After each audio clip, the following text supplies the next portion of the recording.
Hudhafa, তোমার মতো একটা যুবক ইসলাম ধর্ম গ্রহণ করে ফেলেছ, এখনো সময় আছে, ইসলাম ধর্ম বাদ দাও, আমার রুমের অর্ধেক রাজত্বের মালিক তোমাকে বানায়া দেওয়া হবে।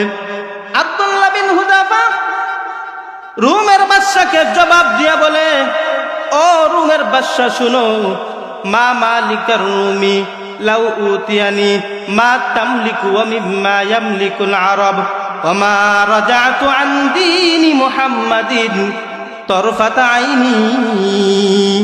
ও রুমের বাদশা শুনো, শুধু তোমার রাজত্ব কেন, গোটা আরবের রাজত্বের মালিক যদি বানায় দেওয়া হয়, তথাপিও এক মুহূর্তের জন্য ঈমান ছাড়তে পারি না। কেন তুমি জানো না, আমার নবী বলেছেন, আমার নবী বলেছেন, ও সাহাবীরা শোনো, শুধুমাত্র ঈমান নিয়ে যদি মরতে পারো, কোনো আমল নাই, শুধু নির্ভেজাল ঈমান, ঈমানটা নিয়ে যদি মরতে পারো, মহান আল্লাহ এই পৃথিবীর সমান 10টা পৃথিবীর মালিক বানায়া দিবেন। তাইলে ঈমানের দাম আসেনি? একটু জোরে বলেন, ঈমানের দাম আসেনি? এই ঈমানটা কেমন হওয়া লাগবে? আল্লাহ রাব্বুল আলামিন সূরাতুল বাকারার 137 নম্বর আয়াতে বলেন, ফাইন আমানু বিমিসলি মা আমানতুম বিহি ফাকাদ ইহতাদাউ। ও নবীর সাহাবীরা, তারা যদি ঈমান আনে আপনাদের ঈমানের মতো, অর্থাৎ তোমাদের ঈমানটা আমি আল্লাহর কাছে এতটাই গ্রহণযোগ্য, তোমাদের ঈমানটা আমি আল্লাহর কাছে এতটাই মকবুল, তোমাদের ঈমানটা আমি আল্লাহর কাছে এতটাই গ্রহণযোগ্য, এতটাই টেকসই, এই মুহূর্তে থেকে কিয়ামত পর্যন্ত যত মানুষ ঈমানদার হবে, যত মানুষ ঈমান আনবে, তাদের ঈমানটা যদি তোমাদের ঈমানের মতো হয়, আমি আল্লাহর দরবারে কবুল হয়। তাহলে ঈমানটা কার মতো হতে হবে? সাহাবীদের ঈমানের মতো। ওয়া ইন তাওয়াল্লাউ ফাইন্নামা হুম ফি শিকাক। ঈমানটা যদি সাহাবীদের ঈমানের মতো না হয়, অন্যদিকে চলতে চায়, নবী বলেন ফাইন্নাহুম ফি শিকাক, আল্লাহ বলেন তারা হলো পথভ্রষ্ট। তাহলে ঈমানটা হওয়া লাগবে সাহাবীদের ঈমানের মতো। লক্ষ্য করে দেখুন, সাহাবায়ে কেরাম কি পরিমাণ ঈমানের পরীক্ষায় উত্তীর্ণ হয়েছিলেন, যার কারণে সাহাবীরা তো অবশ্যই জান্নাতি। আল্লাহ বলেন সাহাবীদের পথে যারা চলবে এরাও জান্নাতি। সুবহানাল্লাহ। শুধু সাহাবীরা জান্নাতি এমন না, সাহাবীদের পথে যারা চলবে এরাও জান্নাতি।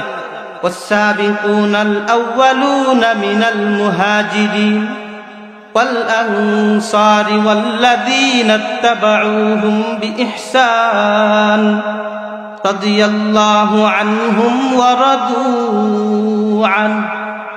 আল্লাহ বলেন, হাবিব, আপনার সাহাবীদের মধ্যে একদল হলো মক্কার, তারা হলো মুহাজির, আরেক দল হলো মদিনার, তারা হলো আনসার।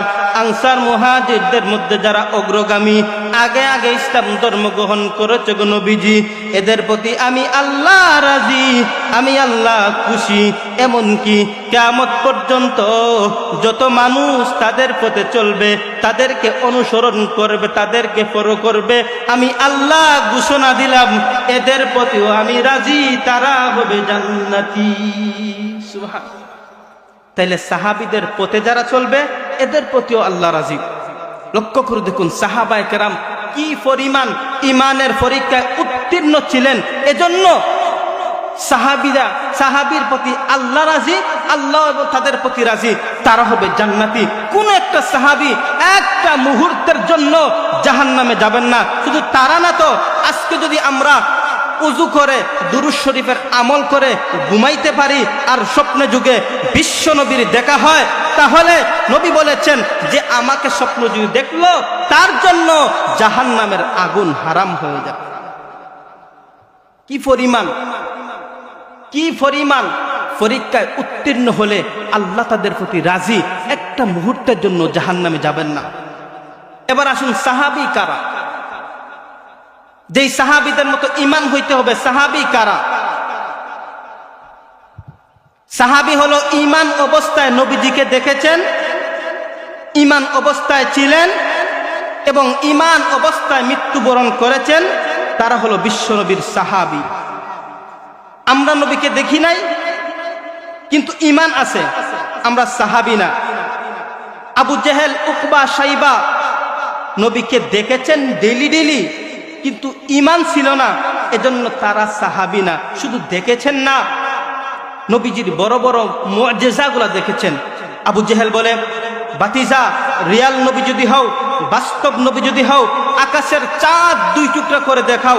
নবীজি বলেন, আমি হলাম জমিনে আবি কুবাইসে অবস্থিত, এখান থেকে চাঁদ 2 টুকরা করি কেমনে? লক্ষ লক্ষ মাইল দূরে চাঁদ, সেখান থেকে আমি জমিন থেকে চাঁদ 2 টুকরা করি কেমনে? আল্লাহ বলেন, হাবিব শুধু আঙ্গুলের ইশারা দেন। নবী যখন আঙ্গুলের ইশারা দিলেন, চাঁদ 2 টুকরা হয়ে গেছে। এরপরেও এই দৃশ্য দেখে ঈমান আনার কথা ছিল, ঈমান আনে নাই। লক্ষ্য করে দেখুন, নবীর এক সাহাবীর কথা মনে পড়ছে।